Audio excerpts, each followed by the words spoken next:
Sometimes, life whispers before it says goodbye. Sometimes, it doesn't come with a loud alarm or dramatic moment, just a quiet shift, a subtle change, a gentle letting go. I still remember the morning my father stopped watering his garden. He'd tended those roses for over 30 years, rain or shine, he was out there every morning at 7 a.m., cup of coffee in hand, talking to the soil like it was a lifelong friend. But one day, he just didn't. He sat by the window instead, eyes drifting, distant, not sad, just still. At the time, I thought maybe he was just tired. Maybe the weather. Maybe it was nothing. A few months later, he passed away, peacefully, quietly, like a leaf letting go in autumn. No pain, no drama. Just a slow, graceful retreat from this life. Looking back, there were signs. Small, quiet ones. But I didn't recognize them then, because no one talks about these signs. We talk about sickness. We talk about pain. But not the soft warnings that a person might be in their final year, the ones that are easy to miss, but full of meaning. That's why I made this video. Not to scare you. But to help you see what I didn't, so you can love more deeply, sit more closely, listen more fully. These are 10 subtle signs that an elderly person may be in their final year, gentle signals that say, I'm slowly making my way home. Let's begin. Number 1. A noticeable change in appetite, when the body quietly begins to let go. You may have seen it before, the plate stays full. The sandwich untouched. That favorite soup they always asked for. Now left to cool on the table. At first, it might not seem like a big deal. Maybe they're just not hungry. Maybe their taste has changed. Maybe lunch was too big yesterday. We tell ourselves these things, and for a while, it makes sense. But then it keeps happening. And something deep inside whispers, this feels different. In the final chapter of life, the body begins to slow down, gently, gradually. Its needs shift. What once brought comfort or joy, like a warm home-cooked meal or a piece of pie with coffee, now feels unnecessary, even tiring. The digestive system, once strong and busy, begins to rest. Energy is no longer spent on processing food, because the body is preparing for a quieter journey. This isn't about starvation. It's not depression. It's a kind of inner wisdom. The body knows what it needs, and sometimes, in that final stretch, what it needs is less. There's a quiet beauty in that, if we allow ourselves to see it. A kind of surrender that isn't sad, but natural. Like a tree letting go of its leaves in fall, not because it's sick, but because it's time. Still, for those of us watching, as sons, daughters, spouses, or caregivers, it can be unsettling. We want to feed them, nourish them, keep them strong. We may try to coax, to urge, to encourage, just a few more bites, Dad. But often, what they need more than calories, is connection. A warm presence. A soft voice beside them as they sit in stillness. So if you notice this change in appetite, don't panic. Instead, sit beside them. Ask what sounds good. Respect their rhythm. Offer something small, light, meaningful. Even a spoonful of applesauce shared in silence can become a sacred moment. Because when the body says, I don't need much anymore, it's not giving up. It's simply getting ready to go home. Number 2. Sleeping more, doing less, when the world grows quieter inside. There was a time when she'd be up at dawn. Folding the laundry before anyone else was awake. Sweeping the porch. Humming to her favorite old songs while making breakfast. She used to say, if I sleep past 7, I feel like the day is wasted. But then, little by little, the mornings changed. She started sleeping in. Then she'd nap after lunch. And soon, the day blurred between waking and resting, as if the body couldn't tell when to begin or end anymore. At first, we told ourselves, she's just tired. She's earned her rest. And that's true. But when sleep becomes the day's main activity, when long naps replace conversations, walks, even favorite shows, something deeper may be unfolding. This kind of sleep isn't just old age. It's the body's way of retreating, turning inward. Like a turtle slowly drawing into its shell, or like twilight softening the sky before nightfall. As the end of life approaches, the body begins to conserve its energy. The systems that once kept us alert, busy, curious, they start to quiet down. It's not because life is less beautiful, but because the person is gradually preparing to step into something beyond it.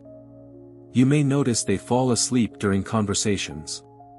Or seem to drift off in the middle of a sentence. Maybe they stop noticing the time. And while it might seem like they're slipping away, perhaps what they're really doing is letting go gently, in the kindest way they know how. For caregivers, this can feel heartbreaking. We want to shake them awake, to keep them in this world just a bit longer. But sometimes, the most loving thing we can do is sit quietly, hold their hand, and let them rest. Let them sleep without guilt. Let their stillness be honored, not feared. Because in that quiet, in that deep, peaceful pause, something sacred is happening. And when the spirit begins to withdraw, you may notice the next sign. The heart begins to crave fewer conversations, and fewer goodbyes. Number 3. Withdrawing from others, when the heart begins to say goodbye. There was a time when Grandpa never missed Sunday dinner. He'd sit at the head of the table, napkin tucked into his shirt, laughing at his own stories like it was the first time he told them. He always asked about your week, your job, your dog, your dreams. He didn't just show up, he lit up the room. But then, slowly, he started saying, "You all go ahead without me tonight. I'm just a bit tired. Maybe next time." And then, next time, didn't come. He stayed in his room more. Turned the TV on for background noise but stopped really watching. When you visited, his eyes lit up, but his words came slower, fewer. Sometimes, he'd just sit and hold your hand in silence, not because he didn't care, but because something inside was changing. This is one of the most subtle, yet deeply human signs, when someone begins to pull away from conversations, gatherings, even the people they love most. At first, it can feel confusing. Hurtful, even. You might wonder, did I do something wrong? But the truth is, this retreat isn't about us. It's about the soul beginning to turn inward. Just like dusk softens the world before the stars arrive, the spirit often chooses quiet, before the final journey begins. Psychologists and hospice workers have long observed this gentle withdrawal. It's not depression. It's not loneliness. It's a sacred kind of preparation. A closing of the circle. A return to self. Think of a symphony, loud and beautiful, full of highs and lows. But what makes the final note so powerful, is the stillness that follows. That stillness is where they are now. Listening, reflecting, releasing. So when your loved one stops calling as much, when they choose solitude over celebration, don't take it as rejection. Take it as a sign, their soul is slowly writing its final paragraph. And sometimes, the last lines are written in silence. Sit with them in that quiet.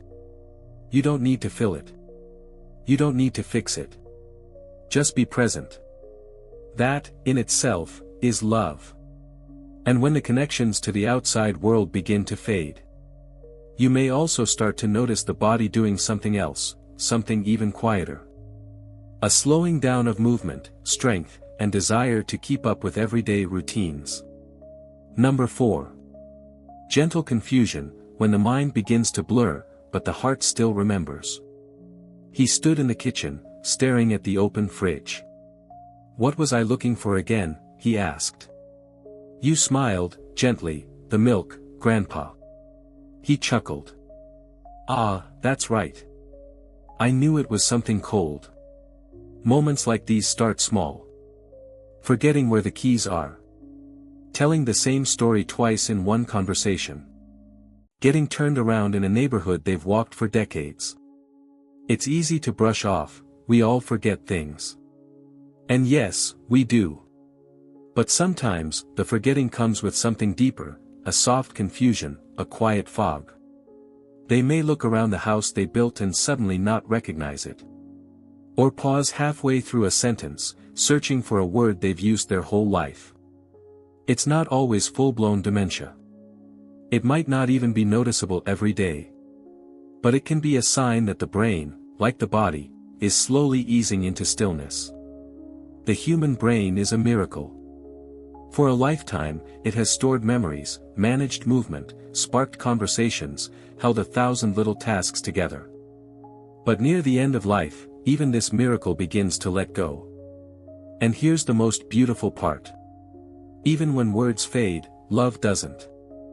Even when dates, names, or places slip away, the feeling of being loved remains. You may notice they don't remember your birthday, but they light up when they hear your voice.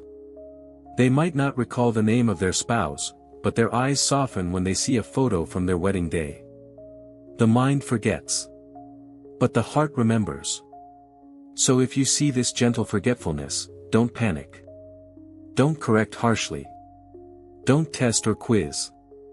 Instead, meet them with kindness.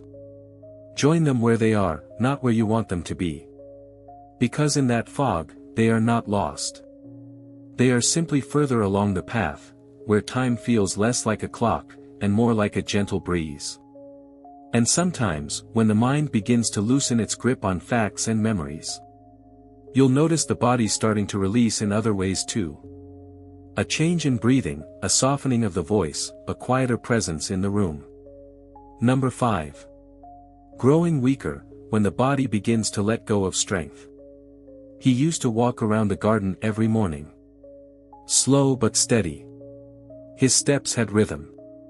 Purpose. He'd stop to check on the roses, pick a weed here and there, wave to the neighbors passing by. But lately, the cane isn't enough. He holds on to the walls now, steadying himself. The steps are smaller. The pause is longer. And then came the fall in the hallway. No injury, just fear. That moment changes things. When someone who used to move freely begins to struggle with the simplest tasks, getting out of bed, standing up from a chair, walking to the bathroom, it's not just age. It's not just a bad day. It's the body whispering. I'm tired. I'm slowing down. This physical weakening is often one of the clearest, and hardest, signs for families to witness. The muscles that once climbed stairs, lifted grandchildren, carried groceries, and opened jars, now tremble with the weight of a toothbrush. The nervous system becomes less responsive. Balance fades. Reaction time slows. It's no one's fault. It's not neglect. It's nature. And with that physical frailty comes a quiet kind of grief, for them, and for us. Grief not just for what's coming, but for what's already passed. The independence. The dignity. The sense of, I can do this myself. But here's the truth. Needing help does not make them less. Being held up, literally, by the arms of someone who loves them can be an act of grace, not shame. Sometimes, love means walking with someone, even when they can no longer walk alone. And if you look closely, these changes won't just be in their step. Their skin may pale or thin. Their breath may become softer, less frequent. Their eyes might look through you, not at you, as if already seeing something beyond. Because when the body grows weak, it is not failing. It is finishing. And just as the body slows, something else becomes more visible, not on the outside, but in the stillness of the room. A shift in presence, in breath, in the way time seems to stretch and soften. Number 6. Cold hands, pale skin, when warmth begins to leave the edges. You notice it the moment your fingers wrap gently around their hand. There's a sudden chill, colder than it ever was before. The skin feels thin, almost fragile, like delicate parchment paper worn by time. You instinctively try to warm it, rubbing slowly, hoping your touch will bring back the familiar heat. But this time, the warmth lingers only briefly, then fades, as if the body itself is retreating quietly from the world around it. Their skin has changed too, paler, sometimes carrying a subtle bluish tint at the fingertips, a silent whisper of the slowing flow within. The texture feels dry, almost brittle, and beneath the surface, the veins stand out like a fragile network of tiny rivers, visible and vulnerable. It's not just a sensation of cold air, it's a message written in the language of the body. As life gently moves toward its closing chapters, the body begins a natural, instinctive process. It pulls warmth and blood away from the hands and feet, conserving energy for the core, the vital organs that sustain life itself. This shift is a profound sign, a wise, protective retreat, prioritizing what is most essential for survival. The extremities, once vibrant with life and warmth, slowly lose their glow. Those hands that once held tightly with love and strength now feel cooler, as if touched by the gentle hands of time itself. It can feel unsettling to notice this change, but it is not a sign to fear. Rather, it is an invitation to see the delicate transition happening beneath the surface. The body is softly telling us, "I'm turning inward now. I'm conserving my energy. I'm preparing for the journey ahead." And in this quiet surrender, a new rhythm emerges, not in words, but in the breath. You may begin to hear the gentle rise and fall, slower now, deeper, carrying stories of a lifetime. Each breath becomes a sacred pause, a moment of grace between one heartbeat and the next. In these moments, holding that cooling hand, you become a witness to something both fragile and powerful. The sacred dance between letting go and holding on. It is here, in this stillness, that love speaks the loudest. And your presence becomes the warmest comfort. Number 7. Breathing changes, when each breath becomes a whisper. The room is quiet. You're sitting beside them, watching their chest rise and fall. Then, a long pause. You hold your breath with them. And just when you fear it's the last, they inhale again, soft and shallow. Breathing, once automatic and unnoticed, becomes something you listen to now. Sometimes it's rapid and light. Other times slow and rattling, with a faint wheeze, a soft, almost whistling sound at the back of the throat. These are not random. They are signs that the lungs, like every part of the body, are tiring. The medical term is Cheyne-Stokes breathing, a pattern often seen in the final days or hours. But to you, it feels more like a rhythm shifting. Like a song moving from chorus to coda. Like the tide pulling slowly back from the shore. This breath, this final breath, is sacred. It may scare us. But to the one experiencing it, it is often peaceful. They may no longer speak, but they are not necessarily in pain. Many describe it as if the person is already halfway between two worlds, one foot still with us, one already beyond. And as the breath fades, so too may their voice. Their movement. Their tension. Not because they are lost, but because they are surrendering. And when breath softens and skin cools, the next change isn't always physical. Sometimes, it's what you feel in the room. A stillness, a quiet presence, a sense that something greater is drawing near. Number 8. The ache that lingers, when the body begins to speak through pain. It starts quietly. My back hurts today. Something's off in my chest. I just feel sore all over. At first, you might think it's just another day of arthritis or the usual muscle stiffness. But soon, the complaints come more often. The pain isn't tied to movement or a fall. It's just there. Lingering. Spreading. Deep. They may not even have the words to describe it. Just a vague sense that something doesn't feel right. And they're not wrong. As the body ages and systems begin to slow down, heart, lungs, digestion, circulation, internal discomfort often shows up before we fully understand what's going wrong. Pain becomes the body's language, a way of saying, Something inside me is weakening. I can't hold on the way I used to. It's not always sharp or sudden. Often, it's dull. Aching. Persistent. Like an old song playing in the background, one that never quite stops. The hips. The lower back. The rib cage. Sometimes even headaches. These areas bear the silent pressure of a body struggling to keep balance between life and letting go. And as caregivers or loved ones, this can be heartbreaking. You want to fix it. You want to help. But sometimes, no medicine fully removes the ache. Because what they feel is not just muscle or bone, it's the weight of their body transitioning. The slow unraveling of life's tightly woven systems. But here's the most important part. Pain does not mean they are alone. In fact, this is often when they need us most, not to solve everything, but to sit with them through it. To hold their hand. To massage tired legs. To offer presence, not just pills. To be still enough to hear what's not being said. I'm hurting, but I'm still here. And when that pain grows louder, watch how their voice may grow softer. Watch how they begin to seek less stimulation, fewer words, less light. Because the more the body cries out, the more the spirit begins to whisper. And in those whispers comes the next sign, not one of pain, but of peace. A slowing down of interest, a turning inward, a kind of emotional letting go. Number 9. Too loud, too bright, when the world becomes too much. The television is on, just like always. But now, they ask you to turn it down. The curtains are open, sunlight pouring in, but they squint and ask you to close them. You reach out to adjust the blanket, just a gentle touch, and they flinch.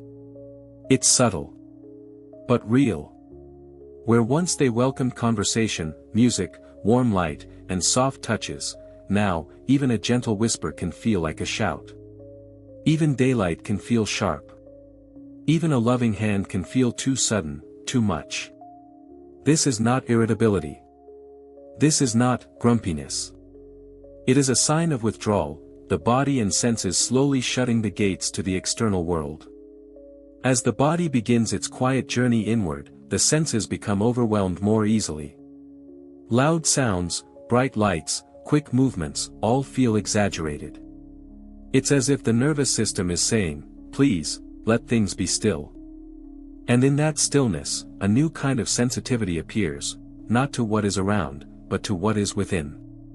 They may start spending more time with their eyes closed. Not asleep, just resting, tuning out the noise of the world. They may not respond as quickly or seem distant, unfocused. Not because they don't care, but because they're in a space we cannot see. Somewhere between presence and departure. Between here and what comes after. This heightened sensitivity can be hard to witness, especially for family. You want to play their favorite music. You want to read them the news. You want to tell them what the grandkids did today. But now, silence speaks louder. Shadows feel kinder than sunlight. And instead of words, they need your stillness. This isn't rejection, it's reverence. It's the soul beginning to untether from the senses. In many traditions, this is seen as a sacred time, when the spirit, no longer interested in the noise of the world, begins listening to something deeper. Something quieter. Something eternal. And as their sensitivity grows, you'll notice another shift, not in what they react to, but in what they no longer reach for. The need to eat, to drink, even to stay awake. Because the body, in its wisdom, knows when it's time to rest. Number 10. The quiet surrender, when the heart whispers, I am ready. There comes a moment, soft, unspoken, but heavy with meaning. A glance that lingers longer than before. A breath that feels deeper, as if carrying the weight of 1,000 thoughts. And then, words. I'm tired. I'm ready to go. It's okay now. I don't need to stay. These are not just words. They are the language of the soul. In the twilight of life, the body weakens, the mind drifts, but it is the heart that speaks the loudest, in silence, in pauses, in the spaces between conversations. For many elderly people, this is a sacred and profound awakening. A deep knowing that the journey is almost complete. They feel it inside, not as fear, but as peace. This sensation of letting go is perhaps the most difficult for loved ones to understand. It can feel like giving up. But it is not giving up. It is acceptance of the natural cycle that connects all living beings. In many cultures, this moment is honored as a spiritual transition. The soul preparing to leave the body, the mind releasing attachments, the heart opening to what lies beyond. Those simple phrases, "I'm tired, I'm ready," are often accompanied by a calmness that surprises those around them. A softness in their eyes. A quiet smile. A subtle release of tension. And in that release, there is grace. This grace is a gift, to them and to us. Because it teaches us to embrace the inevitable with dignity and love. To understand that life is not measured solely by breath or movement, but by the depth of peace we can find in its final moments. It also reminds us how important presence becomes, not the presence of words or actions, but the presence of being there, quietly holding space for their journey. When someone says, "I'm ready," it is an invitation. An invitation to walk with them in kindness, without fear. To listen with your heart, not just your ears. To offer comfort not just with medicine, but with love. And sometimes, the greatest comfort is simply to be near. To hold their hand, to share a silence, to let them know they are not alone. Because in that moment of surrender, when the spirit softly detaches from the physical world, what matters most is connection. Connection that transcends words. Connection that speaks the language of love. And for those of us who witness this final act, it is a sacred privilege. A reminder that life is a journey, not only in beginnings and middles but also in endings. So if you hear your loved one say, "I'm tired. I'm ready," remember, they are not just saying goodbye to the world. They are greeting the next great mystery.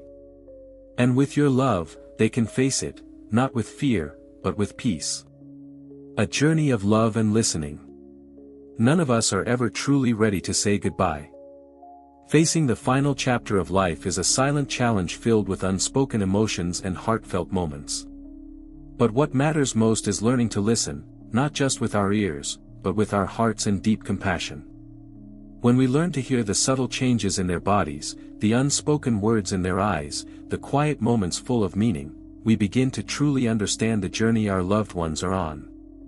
These signs are not signs of despair or defeat.